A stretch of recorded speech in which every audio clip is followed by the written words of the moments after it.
Well, we have spent a lot of time at home this last year, and now that we're returning to the office, our pets are not exactly a big fan. In today's Forever Family U of I Veterinary Hospital, they've partnered with James Law Professor Emeritus at Cornell University's for special workshops, and we have Dr. Katherine Houpt joining us now via Zoom. Thank you so much for being with us. My pleasure.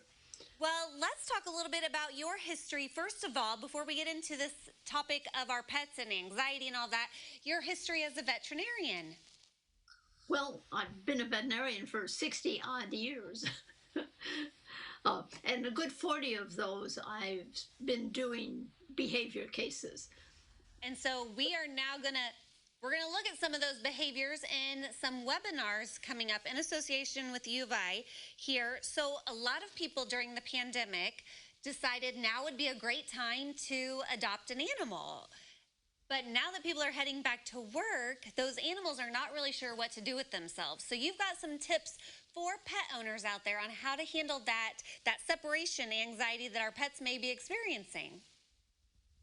Well, I hope so. There are some things they can do to prevent the problems, and some things that they should do if a problem arises. I mean, we may be wrong. We expect to have an epidemic of separation anxiety, but maybe that won't happen. I've only had one dog so far that is showing signs of separation anxiety after the pandemic. And what kind of signs are those that you're noticing? That the dog tears a house apart while you're gone. That's the most obvious one. If you live out in the country, you may not realize that your dog has been barking the whole day, but if you lived in an apartment, you will soon know. Yeah, I'm sure you would. There are some risk factors that come along with the separation anxiety. What would those be?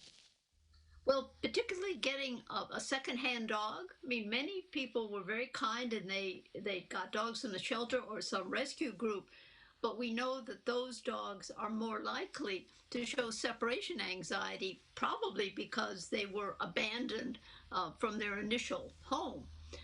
And you're going to be taking a look in depth at the separation anxiety, some insights into that behavior with a webinar.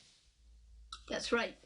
So you can dive in a little bit deeper than we have time here on CI Living. Another topic you're covering is canine aggression. So are we talking about aggression towards other animals or to humans? What are we talking about?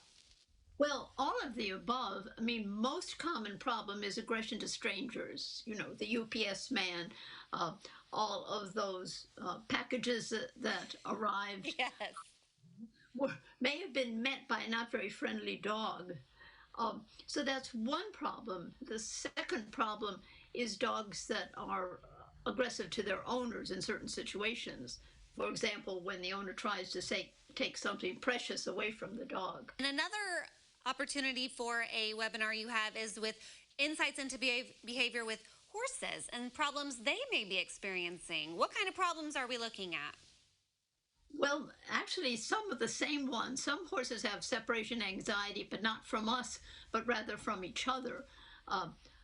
One of the biggest problems is horses that are afraid of the veterinarian. You know how you feel when you go to the dentist. Well, some horses do that, and they can do a lot more about it. That is a good analogy right there for sure. Okay, also this is a great opportunity for students studying to be veterinarians, because if they participate in your webinar, they actually can earn some credit. Because here's a look at the U of I's website.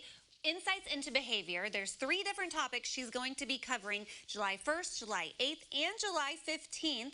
It's $45 for each session, and it's going to be some great information from Dr. Katherine Houpt, and we appreciate you so much hanging out with us today via Zoom. You're quite welcome. Well, you enjoy the rest of your afternoon, and we will be sure to connect everyone to all of the details on how they can check out your webinar on our website, CILiving.tv.